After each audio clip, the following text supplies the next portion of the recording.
Alright, Sonic the Hedgehog Volume 5. I'm pretty sure this is the one where Shadow has that really infamous line, but we'll get to it when we get to it, I suppose. Okay, so issue 17. I had to look it up because there's no numbers anywhere in this volume. They just don't tell you what's what. Anyway, this is probably the best issue so far. The first, two volumes were a lot of introduction and all that kind of stuff. And then the third volume was just kind of a letdown, because it was just gearing up into this next arc. This was probably the best single issue so far. It might have to do with the fact that we're focusing on someone that doesn't have super speed, and maybe that's easier to write, I don't know. But anyway, this issue is all about Team Chaotix and how they're handling the outbreak that happens in their city. There's a lot of stuff in that happens in this issue. First thing I like is that Vector saves someone really early on, and I don't know if he's flirting with this girl or what, but whatever he's doing, I like that he has this little moment. I really like how Vector's taking charge. This is why I said in the other video that I feel like Vector should be the leader of Resistance, because he's old enough and smart enough to be able to do it. Team Chaotix works together to get as many survivors out of the city as they can.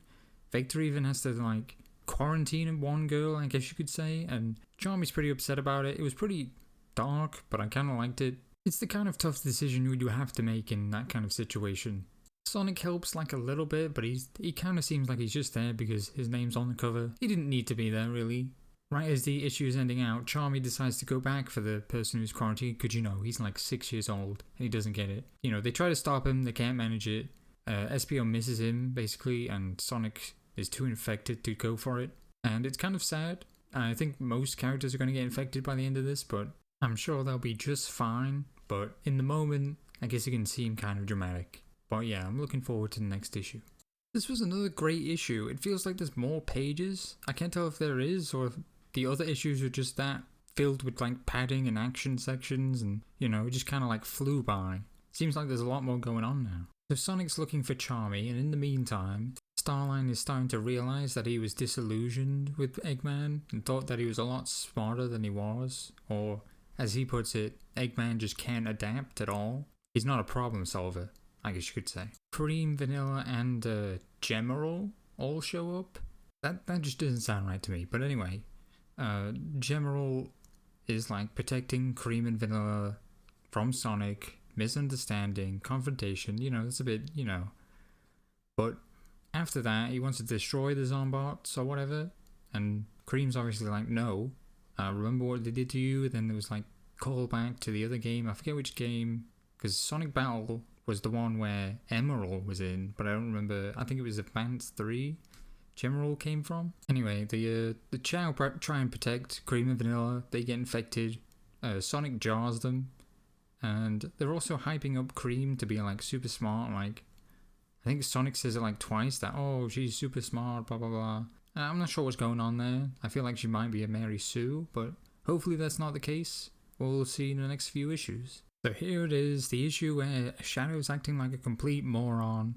But at the beginning, Rouge is there. She's taking charge, which is... I like how when I said, Rouge, Vector, they're good leaders. They are good leaders, and Ian Flynn seems to think so too. So, I guess it's not that crazy of an idea. Sonic is, of course, worried about everything and everyone and all that, but he shows up. Omega's just trying to kill them all. Sonic can't convince him to stop, which is kind of funny, but he doesn't seem to be able to properly kill them anyway. I also like how Rouge calls him Blue. I don't know why. It's just kind of a nickname. But as for Shadow, and I will say, everything up to the part where he says, cowards run, I win, which is terrible. Everything before that, I think it's fine. He's understandably pretty pissed off that he listened to Sonic and that everything just fell apart. And Sonic's it was Dr. Starline. And he's well, that's not good enough, is it, Sonic? All these people are infected because you weren't keeping a close eye on Eggman. In fact, in the last issue, Vector was next time, we're just going to lock him up. Next time something like that happens. I do know that Ian was forced to write him this way because of mandates, which is pretty upsetting. It just goes to show that there's some higher up who just doesn't know what they're doing with Shadow and just completely undermining his character at every step. Just completely ruining everything he was in Sonic Adventure 2 and Heroes and even Shadow the Hedgehog and all that. And 06 as well. Instead of running like Sonic advised him to not be infected, he gets infected and then he just continues fighting for no reason, and it's just completely moronic. Like, he would never do that. That's so stupid. Anyway, there is one good thing though, and it's just kind of one of those things where I think Ian slipped this by the mandates, but Rouge is like, Sonic, you gotta do something about Shadow, and Sonic's like, oh, you're the only one he listens to, and I really appreciated that kind of acknowledgement of Team Dark, even because I've heard that Ian also got told that Team Dark isn't really a thing, which is just unbelievable, but it seems like he slipped this by. I think the mandates might be loosening up, because I've seen a later issue, but who knows, really.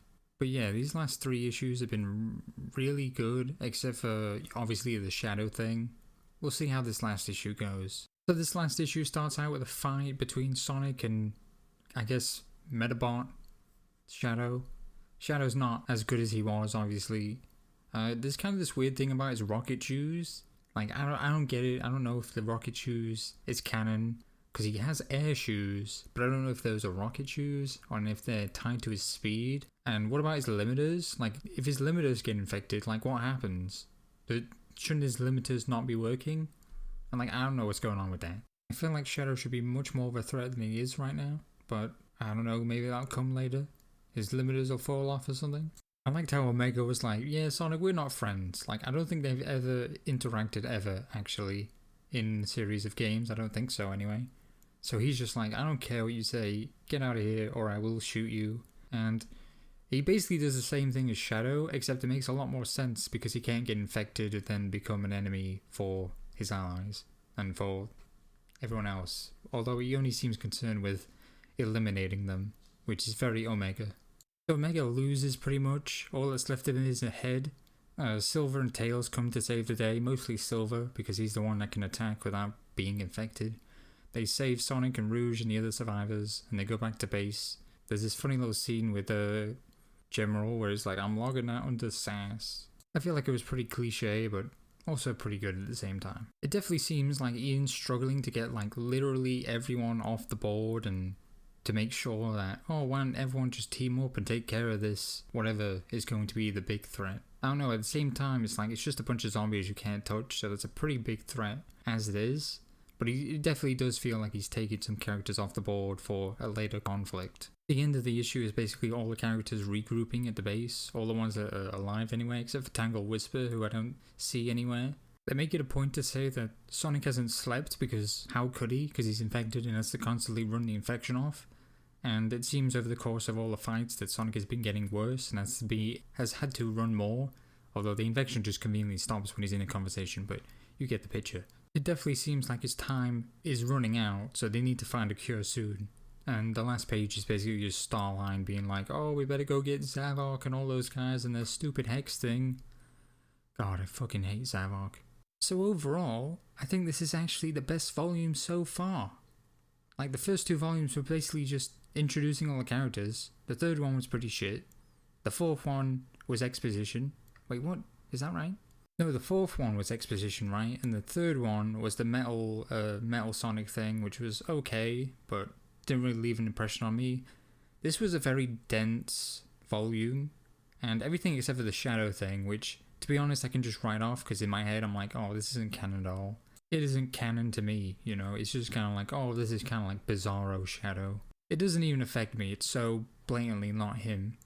This might honestly end up being the best volume, because all I have left that is not, you know, in my hands is volume 6, 7, and then the Tangle and Whisper one. And 6 seems to look like it's going to have something to do with Zavok and the fucking Sinister Six and all that garbage. Oh, I do not want to deal with that. But I guess that's going to be okay, because next time I'm going to do Tangle and Whisper and not volume 6. So it'll be a nice break. I just checked, my pre-order for volume 8 should be coming in a couple of days, and my pre-order for the Bad Guys volume will be in May. I don't know about volume 9, I can't even pre-order it yet. I think there's come some delays for obvious reasons. I feel like I'm about to be all caught up, and then I'll have to decide what to move on to next. I mean, I do have a lot of DC comics, but who knows?